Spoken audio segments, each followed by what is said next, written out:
Yeah, yes. Well, I mean, it's one of these things that I remember. It's amazing what you do remember, because beside our home, South Bank, at the foot of a lot at Grange Loan, there's still these huge gates, ornamental gates, and they've got AAH um, carved in sort of wrought iron.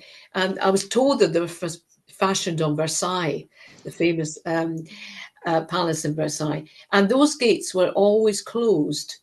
It wasn't an entry at all, but the only time they were opened, in my time anyway, was when there was a board meeting, and that was a big thing.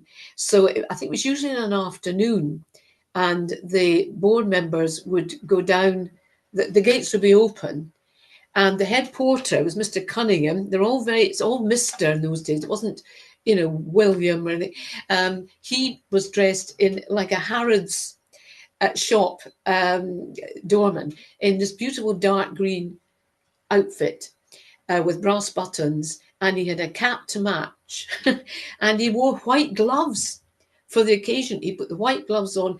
The gates would open, and he would stand. There are two sentry boxes either side. He would stand and salute each car that went through the gates. And in those, I mean, a lot of them were what we call chiefs. There were senior medics from the Edinburgh Royal Infirmary, professors, what have you, clergy, and one that's quite well known is Sir David Balfour, who was chairman of the board. He was an eminent lawyer. He was Lord Lieutenant of Edinburgh, David Balfour.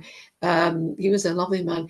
And people like that. And a lot of them were chauffeur driven. I mean, they had it's unbelievable. It's another world, and very formal. And then they were taken down to the admin block, which is still the admin block, at the foot of that drive, just down in the centre of the hospital, near the doctor's residency.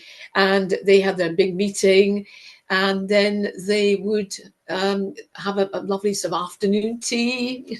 But it just, to me, it was exciting. When I wasn't at school, if I was around, I would stand and watch this as if it was like a royal visit.